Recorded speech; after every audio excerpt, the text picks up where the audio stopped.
Since your research work is on the histories of Jews in the Balkans, including Slovenia, what can you tell us about the history of anti-Semitism in the Kingdom of Yugoslavia prior to the Holocaust? The first thing to stress here is that Yugoslavia, as you very well know, has very diverse history. I mean, the Kingdom of Yugoslavia. So I would say that in Croatia and Slovenia, anti-Semitism was very much articulated according to what happened in Vienna in mid-century. You know, this Viennese mayor, what was his name, Luger or something? Luger. Yes. Who made it into a political doctrine. And it's never ceased to be a political doctrine since then, what you could say. Whereas the ex-Ottoman parts of Kingdom of Yugoslavia had very different historic trajectory. So these stories came together somewhat during the period of the First Yugoslavia, but then pronouncedly so after World War II. So much so that a fair portion of Slovenian Jews nowadays actually come from other ex-parts of Yugoslavia, especially from Bosnia and Serbia, and some also from Croatia. Of course, there were historic connections between the Jews in Prekmurje and in Vojvodina and so forth. There was a lot of intermarrying. That was the marrying pool. One was in Vojvodina and the other one was up until Budapest. Right? But in Prekmurje community, again, history was very special. Those people mostly came, at least in Lendava region, from Hungary, whereas people in Murska Sobota mainly from Germanic lands. So there's a lot of dual monarchy history in how it all worked. And of course there are very old Sephardic communities, especially in Bosnia, the remnants of which I am told are still there. Of course most people moved to Israel. There was a special rescue mission mounted by Israel in the 90s during the Balkans War. So very few people remain. And there was, of course, the Ashkenazi and the Sephardi communities in Bosnia. In Slovenia, whatever Sephardic Jews we have nowadays all come from Bosnia, in fact. Yeah. Your work is about righteous. Among other things. Yes, and this is a very important work for all processes of memory and history. So in which way this work is conceived and what it means for Slovenia, but much wider ex-Yugoslavia and Central Europe. At the beginning of this story, there's one exceptional woman. Her name is Miriam Steiner Aviezer. She's a Slovenian Jew who made Aliyah. I think during the 70s. She was studying literature or something like that at Faculty of Letters in Ljubljana, and then she decided to make Aliyah, and then she married there and so forth. But she was very keenly connected to ex-Yugoslav space because before the war and after the war there was this powerful organization seated in Belgrade, the so-called Association of Jewish Communities of Yugoslavia, which worked, I think, remarkably well, even after the war.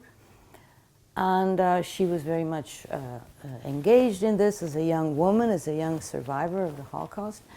So she came up with the idea of doing these little booklets, studies about righteous among nations in all Yugoslav republics to begin with, and then separate states and all that sort of thing. And in Slovenia, we followed her appeal, probably the last among ex-Yugoslav territories. It took, of course, there were, I think, 8 righteous among nations pronounced, probably most of them around the year 2000, which is rather important because stories like that really surface very late after the fact. That's kind of universal, right? And then we found 8 more.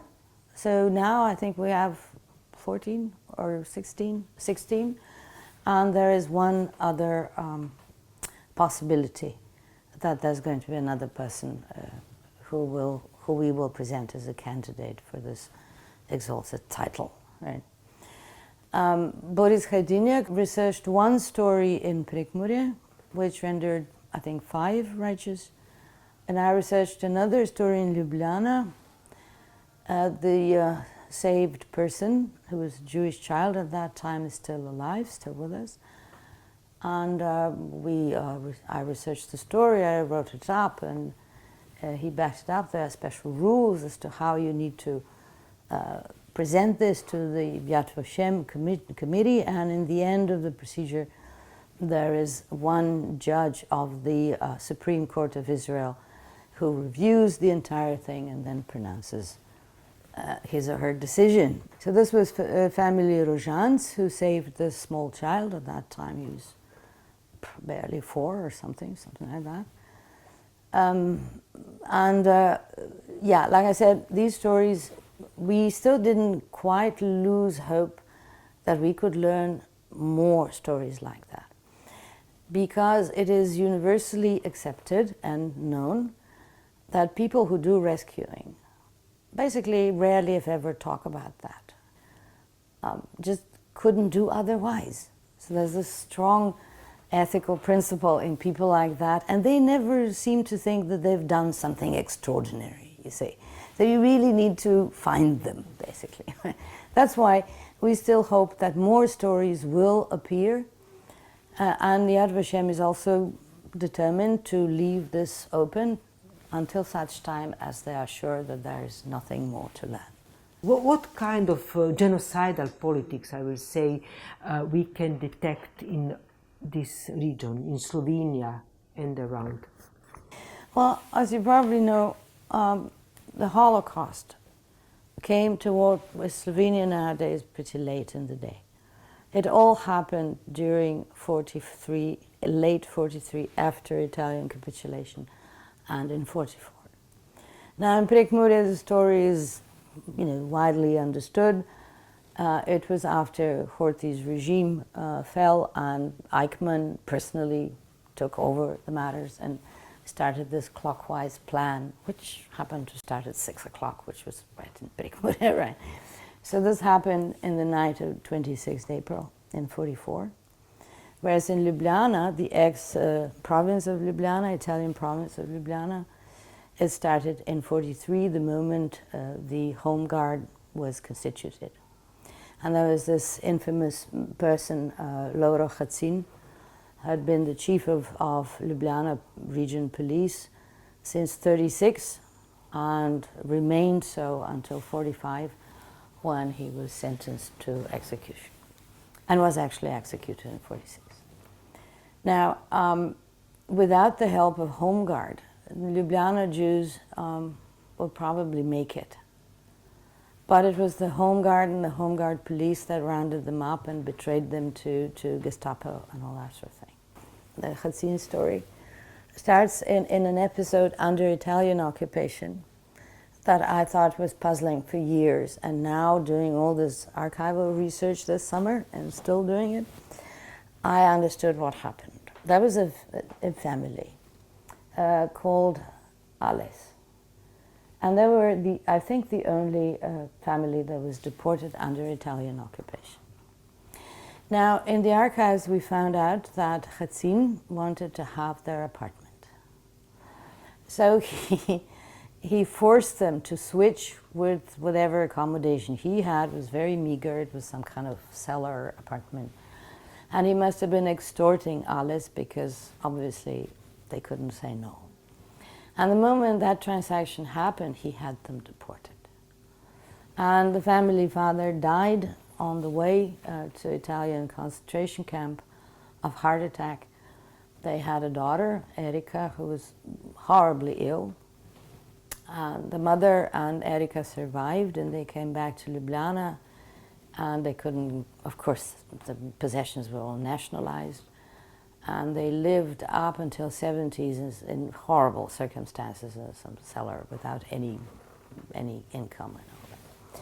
And then, bizarrely enough, there was a kind of a person, obviously very high up in the party, who somehow got wind of this case.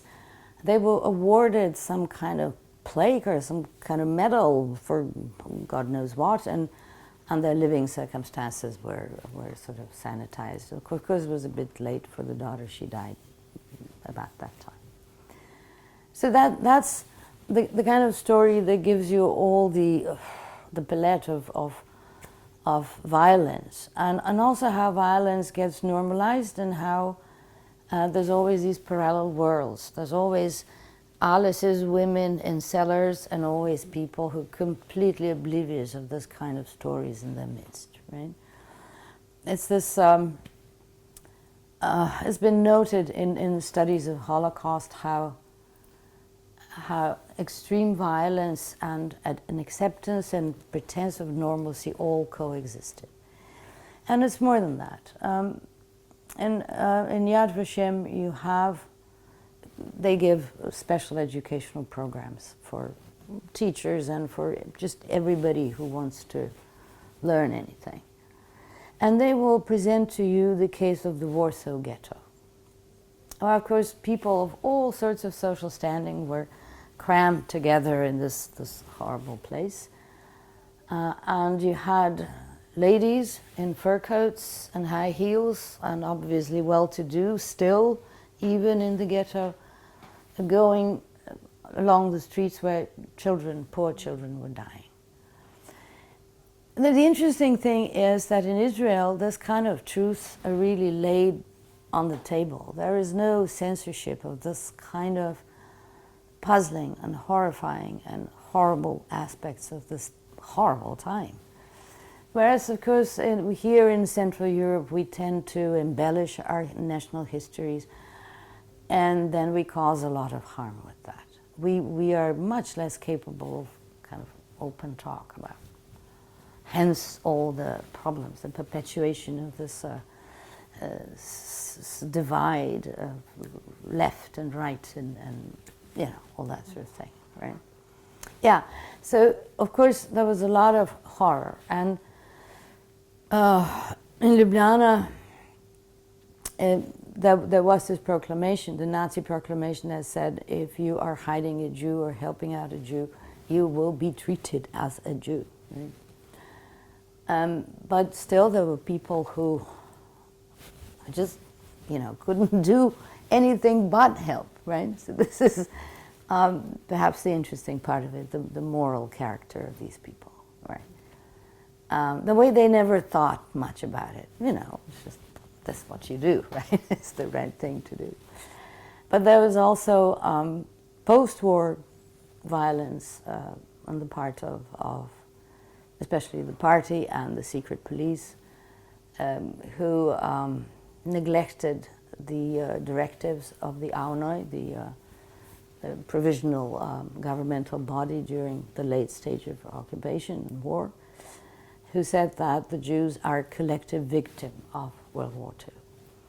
And the secret police, the OSNA at that time, of course understood that, but the moment a person had any substantial possessions, that was not important anymore, right?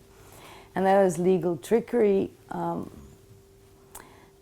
which was very perfidious, because the AUNOI decree from 1944 said that all possessions, mobile and immobile, of people of German ethnicity are to be nationalized.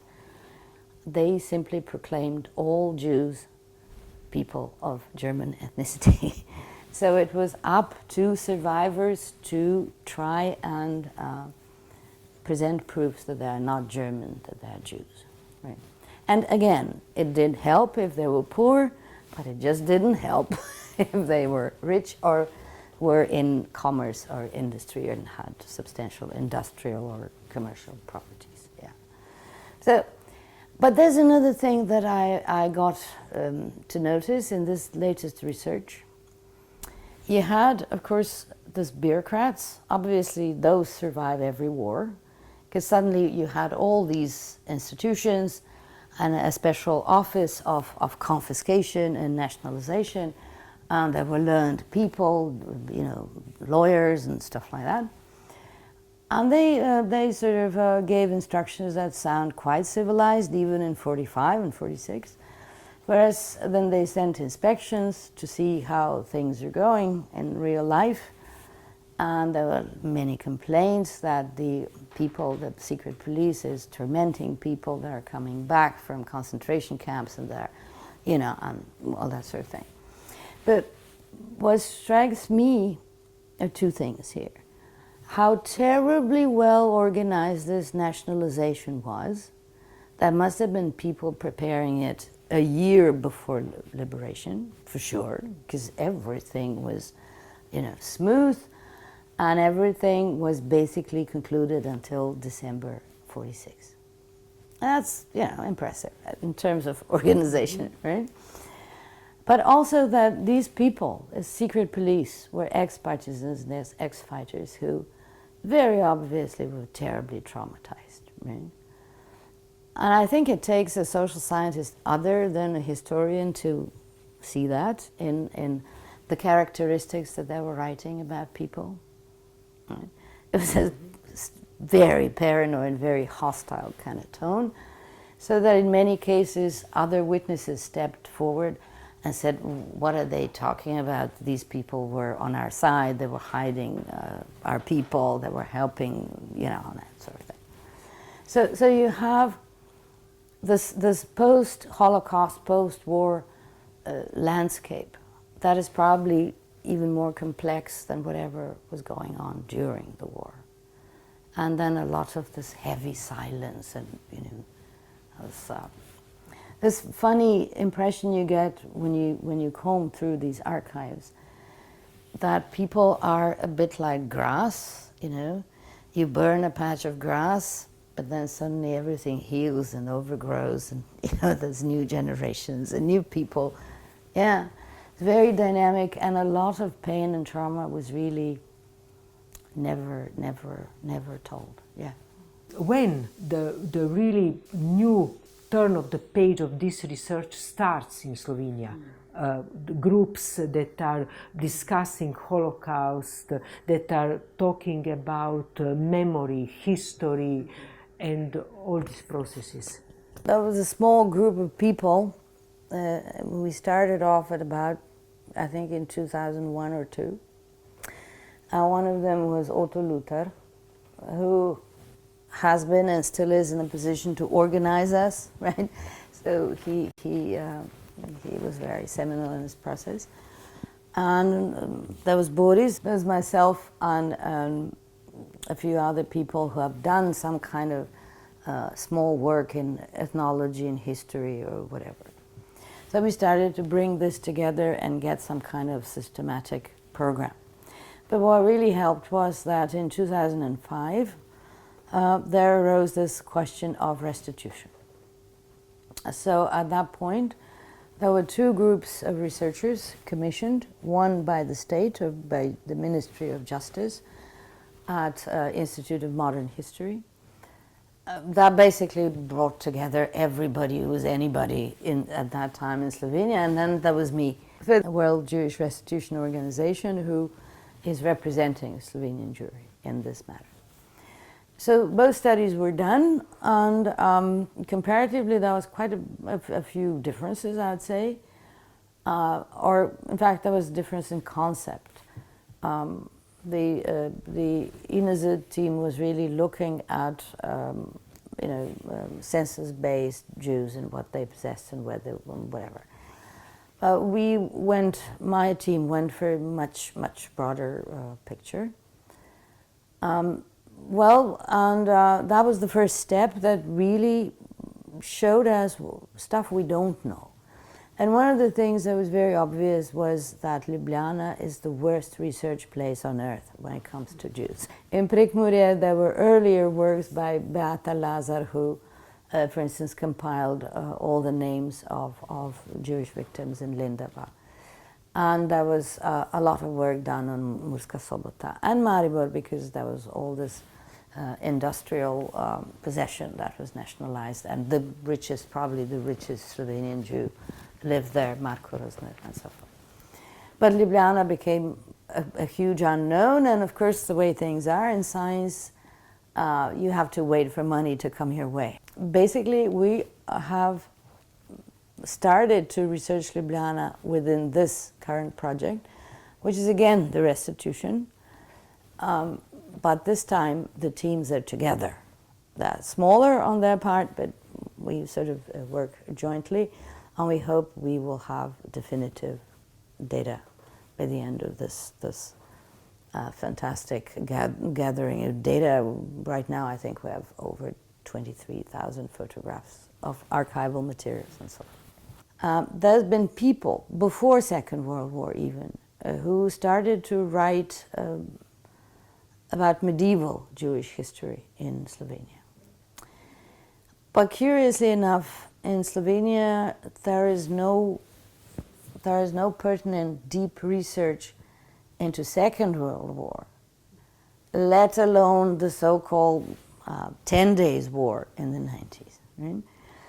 If a war like that happened in France, it would right now have 6,000 books. Right? So we're discovering how this revolution and nationalization and this change of regime from capitalist to socialist really worked, how well prepared it was. We have all the details, we have all the stuff we never understood before, just reading history. Right? Mm-hmm. So I got new appreciation for Marx's anger. There is this reluctance to go into history because it's always alive. I think that's the problem somehow. Right? To tell you how this works is, I can't say the name just now because I don't have the consent of the family. But to my surprise, I found out that one of the people, a wife to a very famous architect in Ljubljana, was in fact Jewish. Her parents from Galicia. And she said as much because she was, of course, treated as a person of German ethnicity. So she wrote a letter explaining, but never saying that she was Jewish. Right? She just said that she doubts very much that she has any German blood. Now, the story is, my father was an art historian, and I know that he knew this architect very well, right? And I never heard about this. Obviously, the family took pains to really hide the grandmother's, at this point, provenance. And there's a letter of Josip Vidmar in the documentation, and he likewise refrains from saying she's Jewish, but he says, I know for certain that if the Germans and the home traders understood this family's history, they would all have been murdered in the camps. And then he adds this fantastic phrase, it helps being a literati, right? And says, I do wish that this opinion is taken into consideration. So pending the family's permission, they had a young son who was in resistance in Skoj, and who was shot by an Italian patrol in 42 at the Truber's monument in Ljubljana. And of course, he was Jewish, right? So he could have his own Stolperstein, right, in Ljubljana, pending the permission of the family, right? So it's this kind of little things, and the way this is totally unknown, and that there was never, even before neoliberal scientific policies that are simply not policies, right? There was no organized plan of going through national history. You just don't have this. And I think it has a lot to do with this impression that is quite common in European West, that there's a separate kind of memory of Holocaust and separate kind and virulent anti-Semitism. This was quite credible even in 2014, and I heard that being explained at a conference in Vienna by this wonderful woman, Elida Asman. So we had a discussion there and afterwards and so forth, and she said there are just two ways of remembering stuff. Well, little did she know, right? Because about 2015, all the anti-Semitic problems erupted in the West. So I don't believe that she was right in that particular way. What may have been different was the way it was treated in national, official national histories, and especially in education system, right? If you were schooled in Yugoslavia, you thought that, yeah, Holocaust definitely happened. It just didn't happen here. It was somewhere. Most people actually think it was in Germany. Of course it wasn't in Germany, it was mostly in Eastern Europe, right? Because that's where the Jews were. And also the numbers, right? Slovenian Jews perished in almost 90%, whereas 55% of German Jews survived, actually, right? So people have all sorts of wrong ideas about how this happened, and but I think there's also a special mentality category that we call Central Europe, right? And Austria and Austrians should not be too secure in thinking that they're different, right? So there is a specific type of blood nationalism that is the signature nationalism of Central Europe, and was cooked up in 1,000 years of this horrible monarchy that basically exercised colonial policies within its territory, because it just didn't or couldn't actually expand into non-European spaces. And that was also the German problem of the time, right? So I suggested to Dr. Asman at that time that it has a lot more to do with class perceptions than ethnic perceptions. But I did go into memory studies because of this kind of puzzles. I just recently managed to finally publish a little piece because the way people individually remember is a very big theme in Holocaust studies. As most survivors never speak, never ever speak up, ever, and especially not to their family. You know, we know that. And those few who ever spoke up told us stuff that we understand is also the result of heavy traumatization. For instance, you have a Slovenian survivor who is adamant, and she's not the only one, upon arrival in Auschwitz, that she was met by Dr. Mengele personally and that he spoke to her and all that sort of thing. He may have. But on the other hand, it's not terribly likely, right? Because being through this kind of ordeal means that you will get some kind of holistic perspective once you are out, if you get out. And of course, surviving that was the most improbable thing, statistically speaking, right? So many people got some kind of understanding, some kind of closure years or decades after the experience, right? And we understand that, and we calculate this into methodology when we speak to survivors and make interviews and all that sort of thing, right? So that's one part, the individual memory. And Holocaust studies were relying almost exclusively on this kind of first-hand testimony. So there's a big trouble coming up because in the shortest time there will be no witnesses and survivors anymore. So there's a big question in Holocaust studies. What do we do now, right? What is our prime methodology from that point on? Okay, we'll think that through, right? But then you have also social memory that is very different than individual memory, and is still very different from national accepted narrative, right? And in Slovenia, because of the regime after the war, you had this wide gap between social memory and the official history. I came to Prekmurje in late 90s to do the first research, and I spoke to people who were at that point 30-ish or so, youngish people, and I asked them about the Jews, if they heard the stories.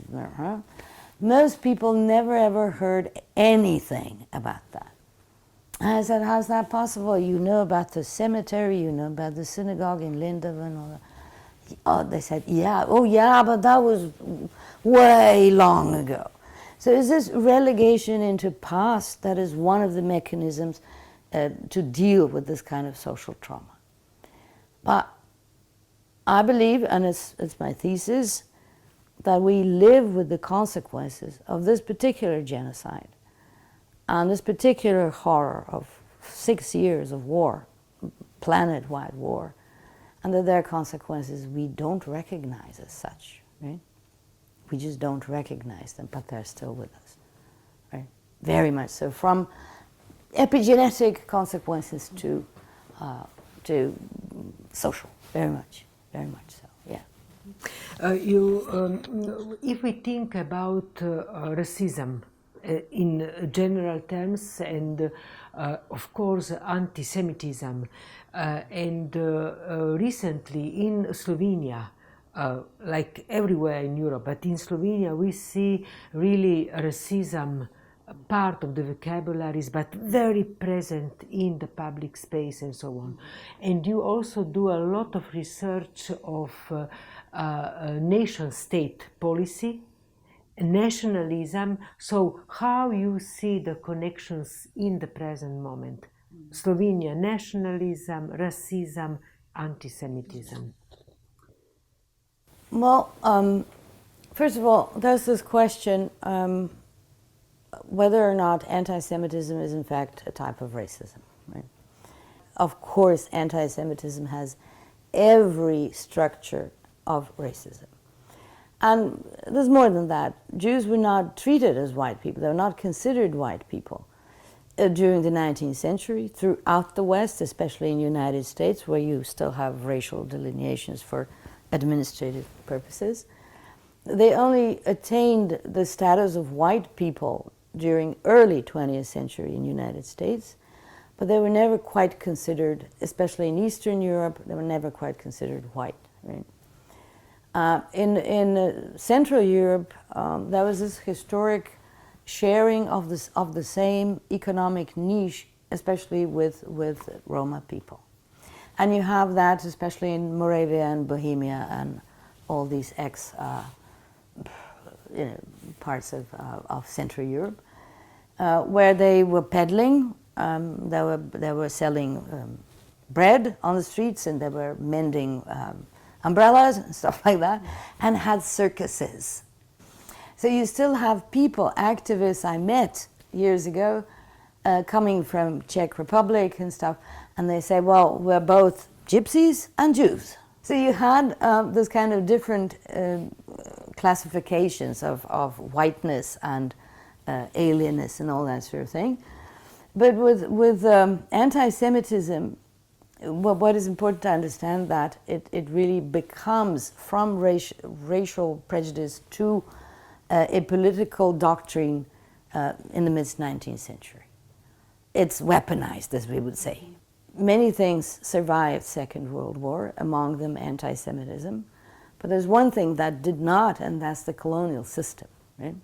So there's every reason to understand this process of decolonization that started, well before Second World War in certain places, but it became imperative after Second World War because this type of racism that was deployed in Nazi Germany was in fact colonial.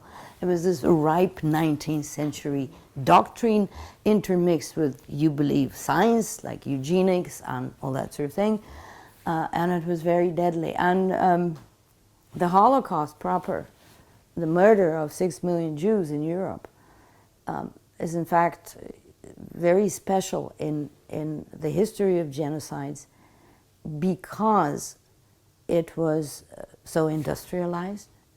The fear is that with all the history of genocides, we are probably now marching towards a genocide of such proportions that we can't even think of.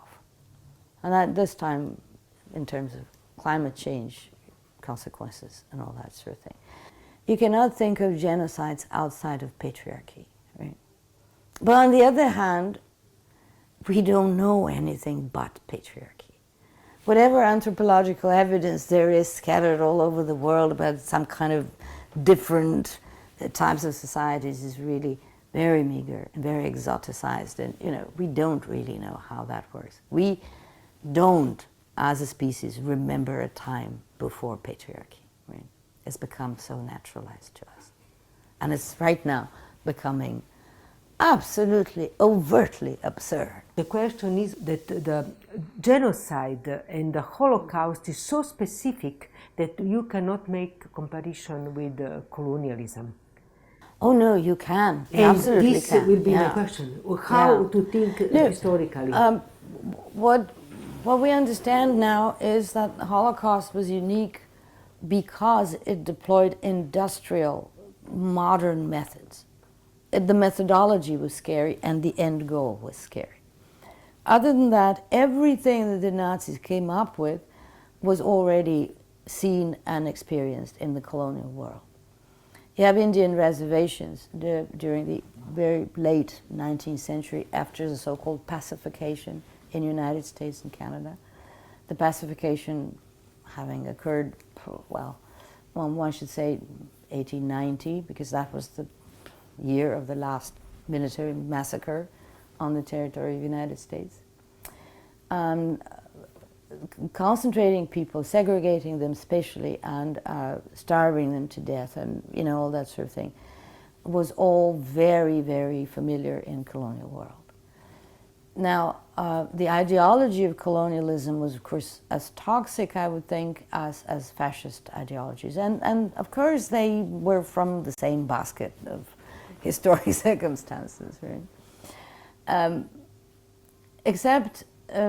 And if you follow this history of the Holocaust closely, you will see how it all happened. Now, I'll just put it in a one simple line. When the Kristallnacht happened in '38, this was the warning to Europe, to especially to France and to Great Britain. This is how it's going to look unless. And then Hitler went into diplomatic offensive and demanded very specific, especially African colonies from France and from Great Britain. After a week or so, of course, the answer was no. And the reason that Great Britain gave was we have our duties and obligations towards the subordinate people there. So once that was clear, Hitler had a free pass to occupy Czechoslovakia and Poland.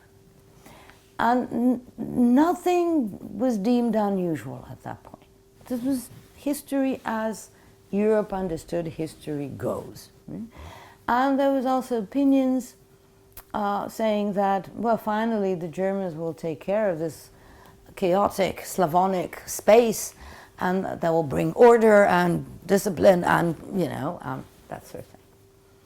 Well, by '42, it was pretty clear to the public in Europe that a genocide is happening. And then there's this semi-forgotten story about Raphael Lemkin and his crusade through all the institutions in the United States before he got the ear of Eleanor Roosevelt. If he didn't, we wouldn't have the definition of genocide. And of course the Nuremberg processes did not have this definition, and that is why so few people were ever convicted. So you have this sobering up after Second World War. That was not, oh horror, 6 million people have perished, right? The horror was, now the colonies came to us, and that will never do, right? So the first process that was really started was the formal end of colonial policies, such as they were under classical nationalism. And as we are trying to promote right now, now Lemkin was able, to detect what's going on because, as a lawyer, he had a hobby. And his hobby was researching Armenian genocide. So he understood that by 43, he totally understood it. He started to write about this. He was miraculously saved to Sweden and then to the United States and so forth. His entire family perished except one brother and so forth. We forgot Lemkin's story as well. So we forgot so many contexts that bring us back to what people in 41 understood as the world normalcy. There's Europe and then there's colonies. That was the normal state of affairs. And within this normalcy, this colony came home. And that was the horror. And that was what sobered up so many people at that point. The problem we have right now is the classical positivist historiography that always divides history into some kind of phases as if they spring up on their own and have nothing to do with what happened before. And we have a dire problem with so-called Holocaust fatigue.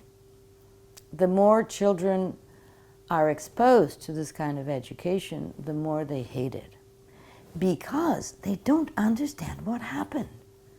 How come that a nation of 50 at that point, or 60 million people, just goes crazy and starts killing the Jews? Nobody can understand that, right? Unless you give them all these contexts, and the context is the late mature colonialism. And we're now unearthing this horrifying genocide in the Congo in the hands of King Leopold. Right? Now, the Holocaust, as I said, is not exceptional because there were 6 million people that died. There were far more horrible genocides in human history that we know of.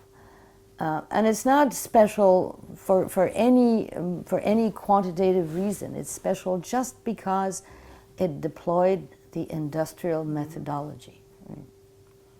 Which you can be pretty sure that the next big genocide will, of course, make use of the latest technologies, right? Not just industrial, right? Yeah. I would like to know your comment on the right-wing groups. For example, the Styria Guard, Štajerska Barda, that just happened in Slovenia, but also the whole hyper right-wing movements that are going on in Europe, anti-Semitism on the rise. And you were right before when you were answering, saying very clearly that they thought this is a concluded question. Things are said. Well, in Western Europe, especially in Germany, in what was Western Germany until the 90s, they really believe that education will do the miracle. We know that people can be very highly educated and still racist. So education is not the answer, not the only one. Then there's this kind of instruction that vilifies Hitler. You know, everything apparently happened because he was an extremely vile person, the most horrible person in human history, which is, of course, nonsense. So we have this problem with Holocaust education that we're insinuating that there were good and bad people, which is not true. This was a prime human tragedy because as long as you say there are good and bad people, you are relying on mechanical evil. And then it's not really just mechanical evil. But a tragedy requires normal, everyday, nice people to be able to perpetrate all these kind of horrors. And that's what happened. That's what happened. It is totally within what humans are. It's not outside it. And we're making this mistake, I think especially with young children, of not making them understand that, no, it's not black and white at all. Right? It's not black and white at all. And then the right wing, the people who are prone to this kind of thinking, we understand that they have, for various reasons, this problem. They have the instinct or the drive to personalize events and history and actors of power. They will always ask, who is to blame instead of what circumstances have produced this. So there is a fault in our entire linear, European, stupid 19th century linearist thinking that produces people like that. And of course we also understand the majority of these people who come to believe stuff like that after very unscrupulous leaders, right? Are people who actually find their truth in this personalization. But the problem right now is, because of modern communication, because of internet, they're terribly well organized. And it's pretty obvious that the circle around Steve Bannon, this Breitbart thing, is the hub, is the nexus, because they come up with a tweet that comes out somewhere in the midst of the United States, and the next morning you have the translation on Slovenian Twitter, in Slovenian Twitter community, right? Hate speech is a problem, not because there's so many people. The impression is, yeah, it's all over the place, hate speech. So it's not true. They're loud and they're a nuisance, and they have a good vehicle to disseminate this, but they are very few, right? So the tragedy actually really became apparent the moment Donald Trump was elected. And again, you have the proliferation of all sorts of nonsense theories, the Russian meddling, and which is really not doing us any favors, us being people who want to stay rational and try to do something about this mess, right? So you have this kind of turbulence and counterintuitive movements in the history that is right now developing, and the nationalist thinking is building it into a false story immediately. There's no space for analysis or for any kind of reason, and yeah, and then you have mounting problems with environmental crisis and migration and all that sort of thing, and that brings us where we are.